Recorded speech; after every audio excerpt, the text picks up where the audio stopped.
Gracias, señor consejero del Poder Legislativo de Morena.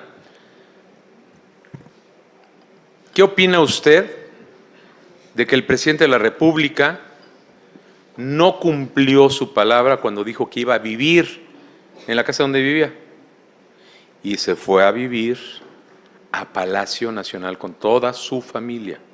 ¿Qué opina de eso? Es cuanto. Gracias por la respuesta. Gracias. Adelante. Gracias, presidenta. El presidente es un demócrata.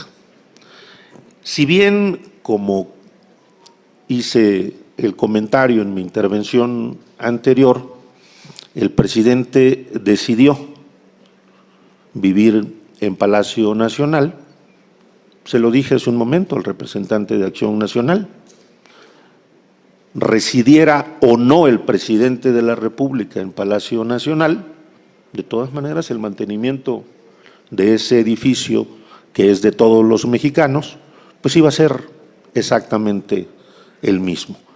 No pretenda, señor representante, confundir o comparar a un luchador social, a un demócrata, con los pedazos de presidente que han emergido de las filas de Acción Nacional. Muchas gracias. Gracias a usted.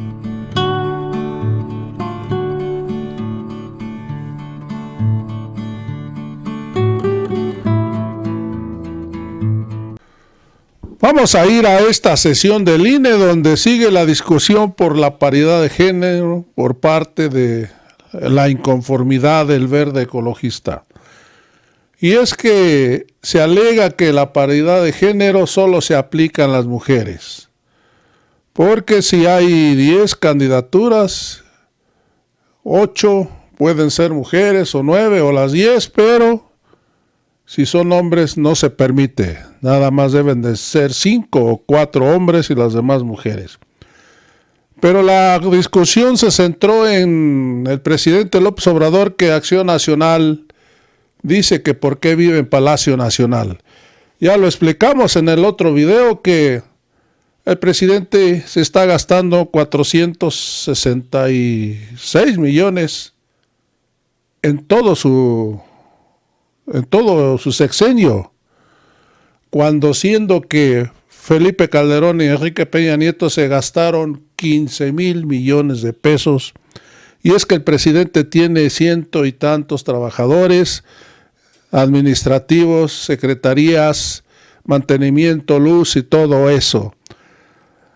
Hoy le preguntan que por qué no cumplió, porque sí, alguna vez el presidente dijo que no iba a vivir en Palacio Nacional ni en Los Pinos. El presidente ya lo explicó una vez, lo intentó viajar desde su departamento que tiene en la Ciudad de México hasta Palacio Nacional, pero se le hizo muy complicado porque tenía que estar en las mesas de seguridad a las 6 de la mañana. Tenía que pararse antes de las 4 de la mañana y se le complicaba mucho. Esa fue la explicación que dio y por lo cual tomó un pequeño departamento que hay en Palacio Nacional, pero ya no tomó las 12 residencias de Los Pinos donde vivió Felipe Calderón, Enrique Peña Nieto, Vicente Fox. Amigos, vamos a ir a esta discusión. Tiene también el uso de la palabra el consejero Uki Vespadas. Adelante, consejero. Gracias, presidenta.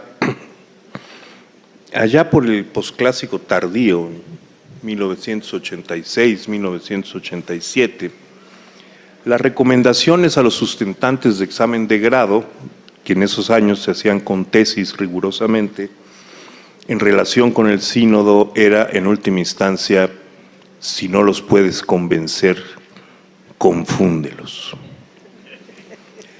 Debo decir que los argumentos de Movimiento Ciudadano han logrado generar un nivel de confusión en mí.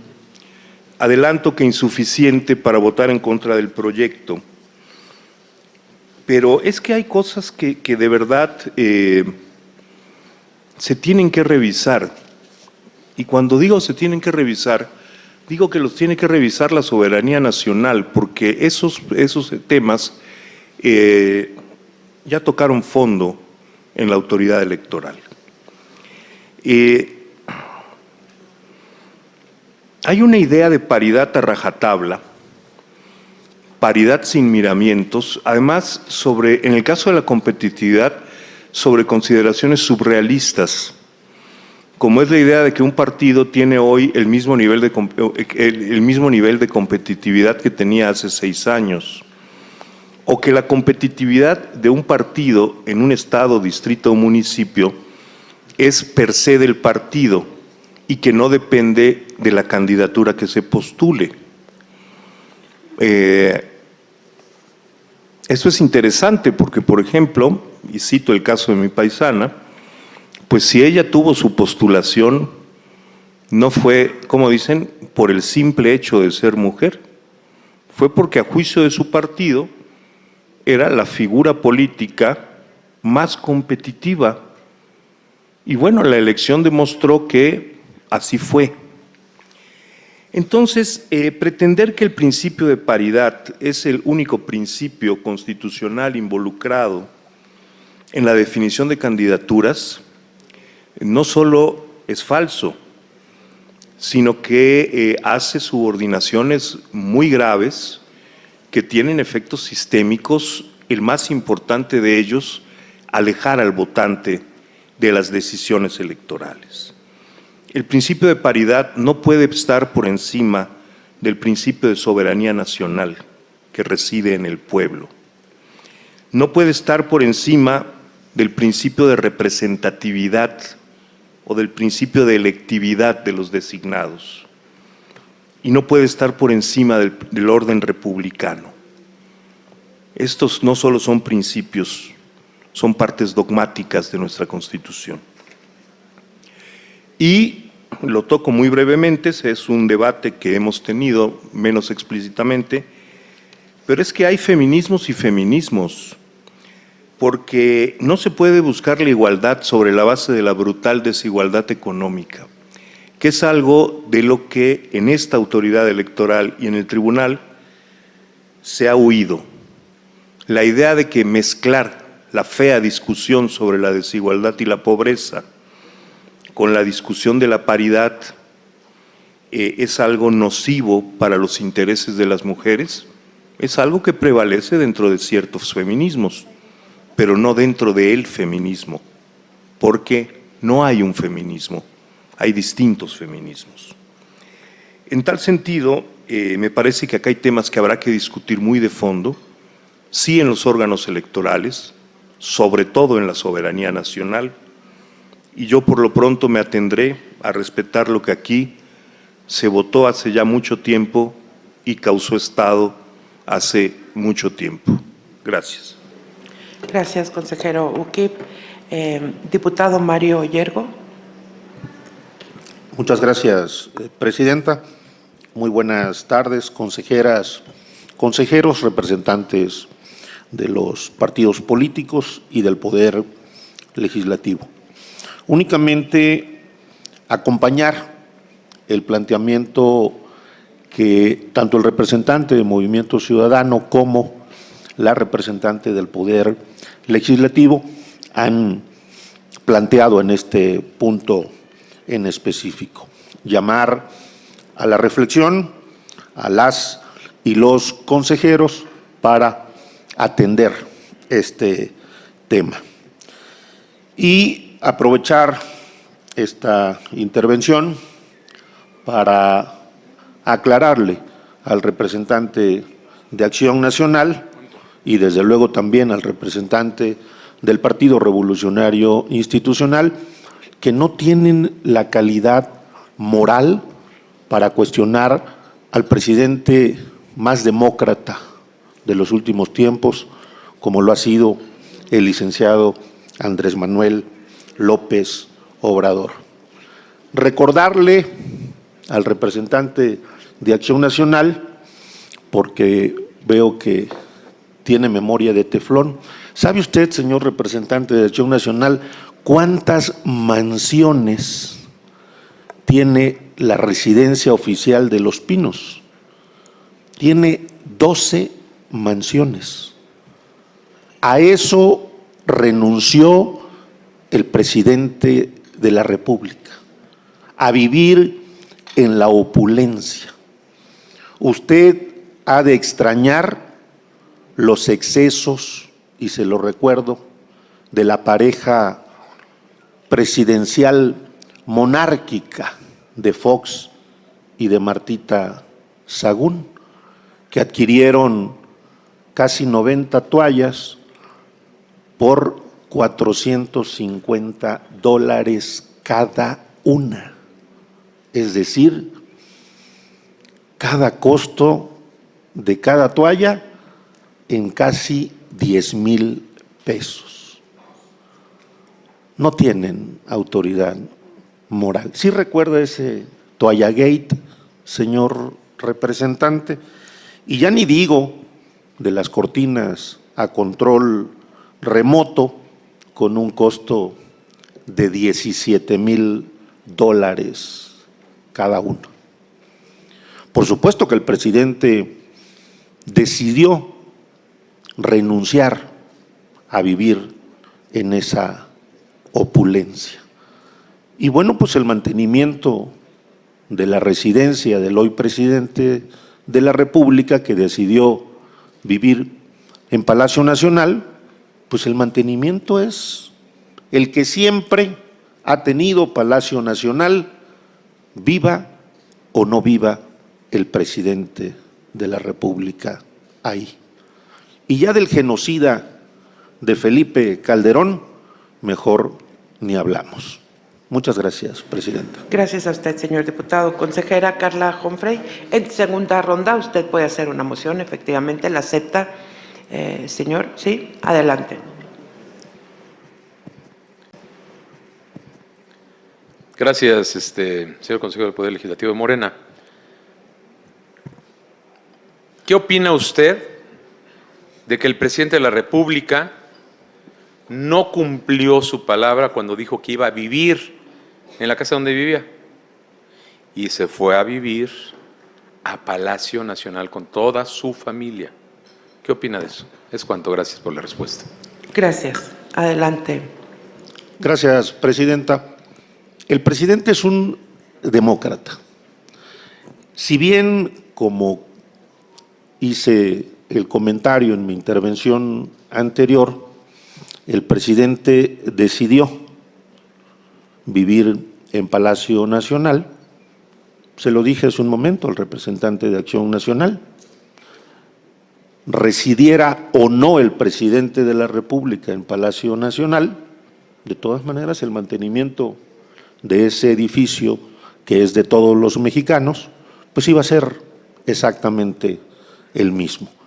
No pretenda, señor representante, confundir o comparar a un luchador social, a un demócrata, con los pedazos de presidente que han emergido de las filas de Acción Nacional. Muchas gracias. Gracias a usted. Tercera ronda. Adelante, diputado Noroña. Es la primera vez que se utiliza este procedimiento, es natural que se haga una controversia. La verdad es que ha salido información aquí adicional que ayuda a entender. Así es que yo quiero, para que no haya ninguna posibilidad de duda, reconocer al área de prerrogativas y el esfuerzo que ha hecho en este sentido. Quiero plantear también que se sigue haciendo generalizaciones sin decir quiénes están violentando, porque aquí todos estamos a favor del respeto a los derechos de las mujeres y de la igualdad y de la equidad plena. Entonces, la historia en abstracto no sirve. Yo vengo de una formación de izquierda, cuando era de izquierda, que hizo acciones afirmativas por primera vez en favor de las mujeres y tuvo 2 dirigentes nacionales mujeres antes de que hubiera ningún planteamiento en este sentido. En la elección interna de nuestra coalición, 5 hombres competimos con una mujer en igualdad de circunstancias y ganó la compañera Claudia Sheinbaum Pardo, próxima presidenta de la República, que además por primera vez en 200 años de República Federal habrá una mujer y efectivamente acredita la desigualdad y la manera en que han sido discriminadas. Por cierto, hoy se cumplen 218 años del nacimiento del más grande presidente que ha tenido el país, Benito Juárez García, que era muy austero y vivía en Palacio Nacional también. El lujo se dio primero en el castillo de Chapultepec y después en las 12 mansiones de la Residencia Oficial de Los Pinos. Los 12 años del gobierno usurpador de Calderón y de Peña costó 30,000 millones de pesos los gastos estos del usurpador y del presidente. 4 millones de pesos en alcohol durante la usurpación de Calderón. Solo, digo, sabemos que tiene ahí una dependencia, pero ¿por qué la tendría que pagar el pueblo de México? Efectivamente no tienen vergüenza ni memoria. No conoces Palacio Nacional por pura ignorancia, es museo, puedes entrar y ver los murales de las escaleras, esto es muy bello. Y lo que no podíamos conocer era la Residencia Oficial de Los Pinos, hoy es un centro cultural, lo puedes conocer también. Cabeza Hueca de Fox hizo unas disquecabañas que costaron un dineral, todo el mundo se construía sus mansiones ahí. Terminé. Muchísimas gracias. En tercera ronda ya no hay mociones. Ya no hay mociones en tercera ronda. ¿Usted quiere intervenir en tercera? Adelante, Víctor Hugo Sondón. Muchas gracias, presidenta. Juárez terminó con una fortuna de 50 millones de pesos. O sea, no vivía en la austeridad. Hay que leer un poquito más la historia, no la historia que a usted le conviene, la de Pro Juárez. Y déjeme decirle, para que tenga conocimiento, señor representante del PT, que cerraron todas esas áreas de las que usted habla que se podían visitar para poder conocer una parte de Palacio Nacional, las cerraron precisamente para poderle crear su casa habitación al presidente de la República. Fueron cerradas al público y lo reto a que demuestre que no se cerraron áreas públicas para que pudiera habitar en Palacio Nacional el presidente de la República. Pero sin embargo, bueno, no se respondió mi pregunta, se respondió en otras cosas, se evadió. ¿Qué opinaban de que el presidente de la República, cuando era candidato, que siempre fue mejor candidato que presidente sin duda, dijo que no viviría en Los Pinos, que viviría en su casa? Y aquí tengo un spot en donde lo dice y fue parte de su campaña. Lo primero lo cumplió, lo segundo no. Vive actualmente en Palacio Nacional y gasta más que en toallas, mucho más que en toallas. Seguramente en pantuflas, en servicio doméstico, la luz le es de gorra, el agua es de gorra, no tiene que pagar absolutamente nada. Por eso su sueldo es libre. Déjense de hipocresías, aparte de la gente que estudia y que estudia más, tiene derecho a ganar más. Él con trabajos terminó la universidad. Y aquí hay maestros y hay doctores en Derecho, como los hay en muchas áreas. En la vida pública, privada también. En la vida pública y privada hay gente que estudia mucho y que gana muy bien en la iniciativa privada. Entonces no nos espantemos. Yo creo que el que paga con cacahuate, pues tiene changos y eso es lo que tenemos. El uso de la palabra, el diputado Fernández Noroña. Perdón, no los voy a distraer mucho, solo solicitar. Yo sé que la herramienta telemática ha sido muy positiva y nos ayuda el trabajo a distancia a raíz de la pandemia, pero creo que tomar protesta, me parece que atender las sesiones deberíamos hacerlo de manera personal. La próxima semana, Semanas antes, solo falta que todo el mundo estemos de manera telemática. Yo creo que hay que atender con la seriedad, todos nos paramos con el decoro y la formalidad de vida y me parece sui generis, por decir algo, es una petición pues, que puede o no ser atendida, pero me parece importante. Muchísimas gracias. Se recibe.